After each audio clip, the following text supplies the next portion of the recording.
一边是河南的高温预警，河南最高温达到了43.2度；一边是生活在像蒸笼般宿舍的三中学校女老师们41.2度。夏天我们就是集体去办公室打地铺，整个屋里面像蒸笼一样，然后就睡不了。而这边的老师们却把最好的条件给了孩子们。教室的室内温度差不多是28.6度。为了让这里默默无闻却又伟大奉献的女老师们不再受酷暑煎熬，所以我打算48小时内要把这些房子全部装修完，让老师们早日住进一个舒适的宿舍。请进。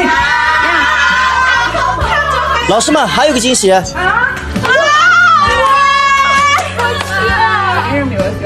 今天我们来到了一所大山里的乡村学校，也是本地朋友推荐的。据说这边条件挺艰苦的，主要是这里有13位年轻漂亮的女老师在这边接手着。咱们去看看，走。这学校看着还挺干净的，其实我们乍眼看不是像网上朋友说的那种情况啊，挺好的。我踏进教室后，属实震惊了。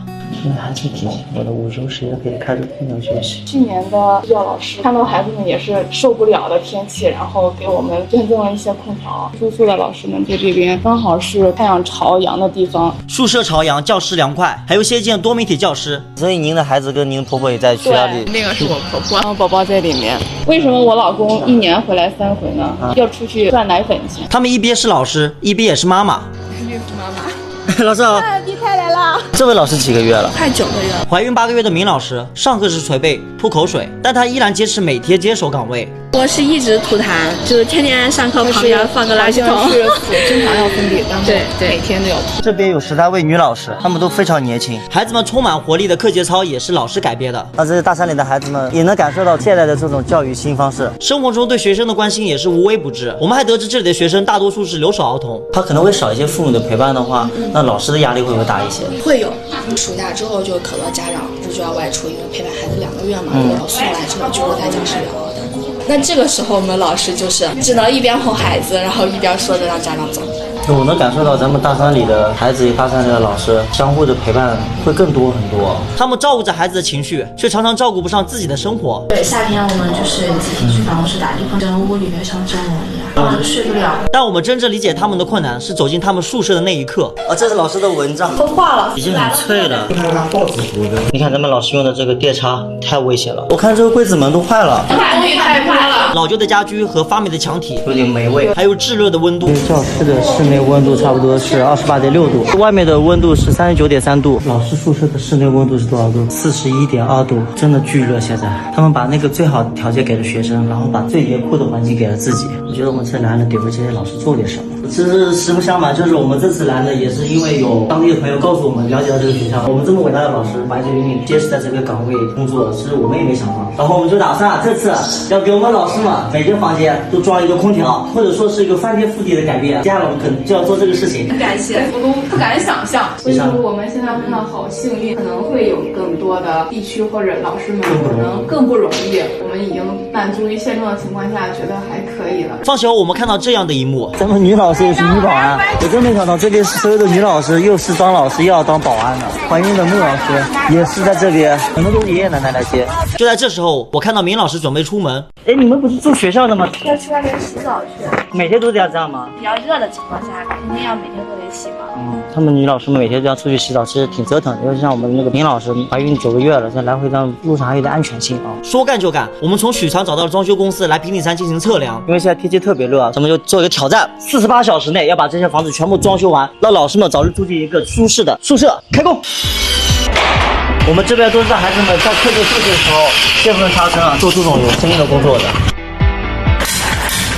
听朋友说，是美的在默默支持乡村公益。我们跟他一聊这边学校情况，也一拍即合，他们马上提供了10台空调打到这个学校里来，一起来和我们改造这边乡村学校的教室和宿舍。走不走？走。这把空调现在安装了，这是我们捐赠的美的无风感空调，它搭载了我们的大容量无风感科技。美的无风感空调，风不直吹，对孕妇和宝宝们会更友好一些。我们在孩子们的部分的教室也给他们装了一个类似的空调。小美，在哪？打开一键好空气。已打开好空气功能。装修期间，老师们也被妥善安排在学校附近的酒店，每天接送。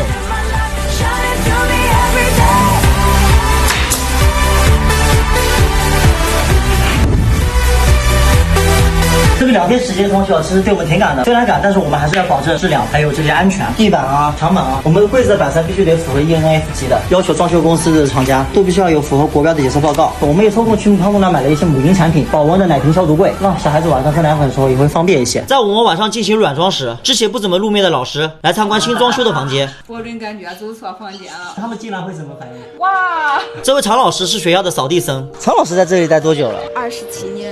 为了这里的孩子和家，默默在这里待了27年。没有想过就是到别的学校去教什么的吗？之前有机会，但是哎呀，孩子啥都可淳朴，自己给家主要不放心，他说脑梗，太伟大了吧！非常的普通平凡。随后常老师偷偷和我说，最缺的是寒假的时候就是没地方洗澡，因为做洗澡间改水电需要很长时间，我也有点力不从心。如果早点说，我们倒真的可以做一个。第2天，我们给房间做了清理垃圾的收尾工作。我们终于把我们老师们的宿舍全部改造完了，不知道老师期不期待？你们期待吗？接下来就等这些孩子们放学，老师们下班。我们下班了，我们也结束了。为期2天，我们给老师们改善的宿舍已经准备好了啊！哈哈。2、1，请进。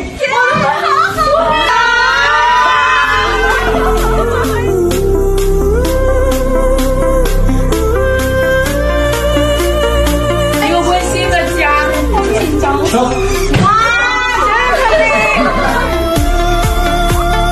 位置够不够？够。2块还热不？ 2块，太感谢了。我都词穷了。其实不止这一些，我们哎呦，哎呦。还有一个啊，给你们准备了洗澡间。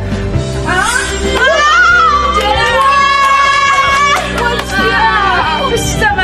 常老师告诉我，他们最需要的是洗澡，然后有时候很多老师不好意思说。你们小孩子没有想到，我就是昨天在聊天上就是随口一提，真是没有想到。感谢啊，感谢！这真的对你们感动了，因为大家在这里洗澡真的很不容易。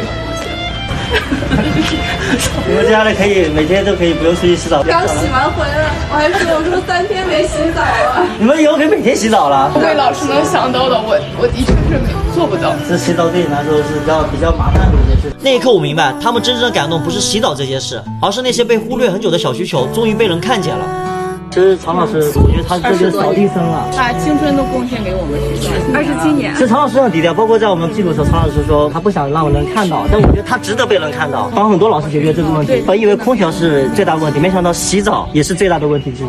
能让老师们在这个山区里面生活的好，更有能量去带动更多的学生。他们好了，这里山区的孩子们更多的学习知识，他们才能走出山村，走到社会，回馈社会。这就是教育者的最后实现的一个精神。对，所以教育者真的很无聊，没有他们就哪有我们。就像这群老师一样，用凡人之躯在大山里筑起了知识的巢。他们不仅仅是老师，他们是大山里的医生、妈妈、心理咨询师、守门人。我们能做的不多，但希望让他们知道，这个世界有人看见他们，也希望有更多的人能为这个群体做些什么。